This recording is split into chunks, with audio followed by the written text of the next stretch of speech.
My journey began where the paved roads ended, heading toward a village untouched by the modern world. Guided only by a kind old man's directions, I followed the river into a green valley. The path narrowed, ancient trees arching overhead, and the sounds of civilization faded away. The village appeared, stone and wood houses nestled into the earth, smoke curling from chimneys, children laughing by the river. There were no power lines, no screens, just the simple beauty of handmade homes. An elderly woman smiled from her porch, weaving a basket, and I felt an unexpected sense of belonging. The air buzzed with bees, the scent of wood smoke and baking bread drifting on the breeze. Here the only alerts were the sun's changing light and a neighbor's distant call. As I walked into the heart of the village, people greeted me with open curiosity and kindness. Kalo, a gentle man, offered me a place in his family's home, explaining that visitors were rare but always welcome. I realized this journey would be more than an exploration of place. It would be a lesson in a different way of living. The silence here was full, not empty, alive with the sounds of nature and community. I felt a peace I'd never known, as if I'd come home to a place I'd never been. The village was a world apart, wonderfully different from the rush and noise I'd left behind. I knew I was about to discover a new way of connecting, with the world and with others. My adventure had truly begun. In the village, life rises with the sun. The rooster's crow replaced my alarm clock, and the sky shifted from indigo to pink. Oil lamps flickered to life, not electric bulbs. The day began with quiet purpose. No news, no screens, just the world waking up. I joined Ilara, Kalo's wife, on her walk to the well, where laughter and stories flowed as water was drawn. The well was the village's morning gathering place, where plans were made and friendships deepened. Breakfast was cooked over an open fire, flatbread and porridge from their own grains, sweetened with honey. We ate together on woven mats, sharing dreams and plans, undistracted by technology. After breakfast, everyone set to work. Men to the fields, women to gardens and children. Each person's role mattered, contributing to the family and the community. The pace was set by the sun and the needs of the day, not by clocks. This rhythm, passed down through generations, was a dance with nature. There was satisfaction in this simple, purposeful start. The morning was not rushed, but full of intention. I felt the deep connection between people and the land. Here, every day began with gratitude and togetherness. The village moved in harmony with the dawn.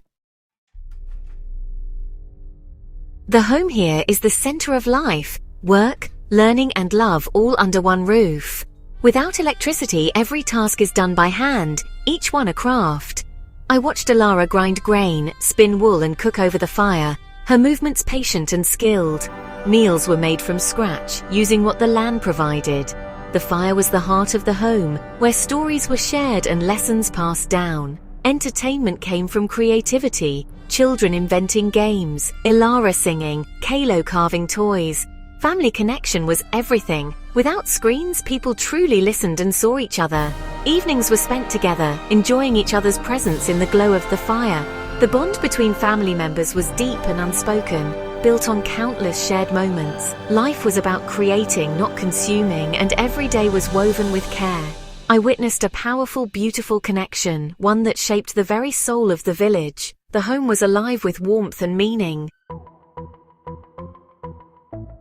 Work in the village was hard, but it was rooted in the earth. Kalo showed me his terraced fields, maize, beans, potatoes, tended with simple tools and strong hands. Each villager had a skilled blacksmith, carpenter, weaver. Together they were nearly self-sufficient.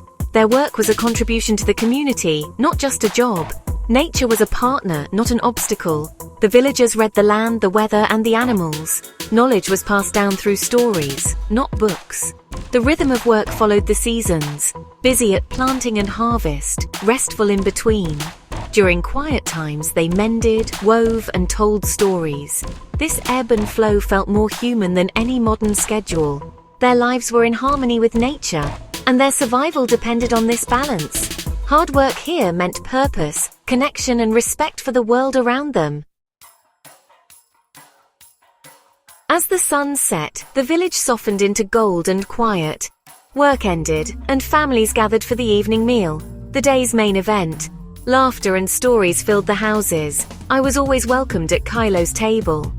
After dinner, darkness brought a sky ablaze with stars, constellations known and named by the villagers. People sat outside, sharing the wonder of the night. Bedtime came early, guided by candles and the natural rhythm of day and night. As the fires faded, a deep silence settled, broken only by crickets and owls. Lying on my mat, I felt a peace I'd rarely known.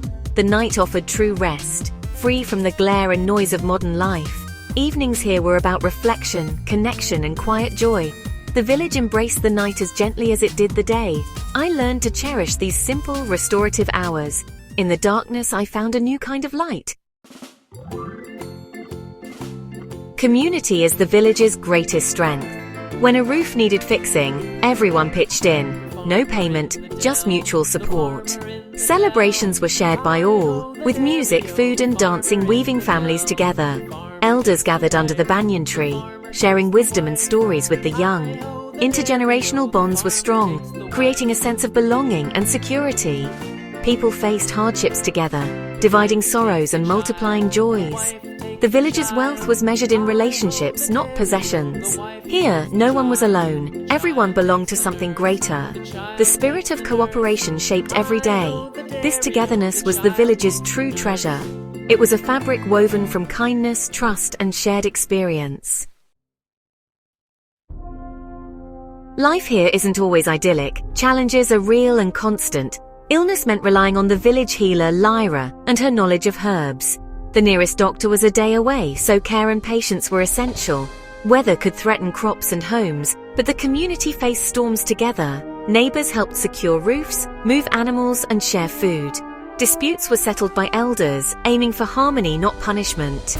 Problem-solving was collaborative, slow, and deeply human. Despite hardships, I never heard complaints, only quiet resilience. Struggles made their bonds stronger, their unity essential for survival. Every challenge was met as a community, not as individuals. Their lives were shaped by adversity, but also by hope and togetherness. The village's strength came from facing storms, literal and figurative, side by side. In hardship, they found meaning and purpose. They were not just surviving, but thriving together. In the village, happiness was found in small, quiet moments. The taste of homegrown food, the satisfaction of handmade work, the joy of uninterrupted conversation. Beauty was everywhere, in woven blankets, sunsets, wildflowers. Children marveled at caterpillars. Elders delighted in birdsong. Relationships were their greatest treasure. People listened, touched, and truly connected. Families were close, sharing space, work, and life. This intimacy created deep understanding and warmth. The villagers taught me to be present, to appreciate what I have. Happiness wasn't about more, but about noticing the simple things. Their lives were rich in ways that can't be measured. I learned to seek joy in the ordinary and to value connection above all. It was a lesson I would carry home. Leaving the village was bittersweet. The people who were once strangers now felt like family. Ilara packed bread for my journey. Kalo gave me a carved bird. As I walked away, their waves and smiles lingered in my heart. Returning to the modern world felt like waking from a dream. Louder, faster, but somehow emptier. The village had shown me what truly matters: connection, meaning, and peace. Life there was hard, but full of joy and community. Their greatest wealth was each other and a deep bond with the earth. I now seek moments of stillness, putting down my phone to be present. The village taught me that happiness is a choice. Connection over distraction, presence over hurry. Even in my busy life, I carry their lessons with me. We can all choose a simpler, more meaningful way to live. In those choices, we find a deeper kind of happiness.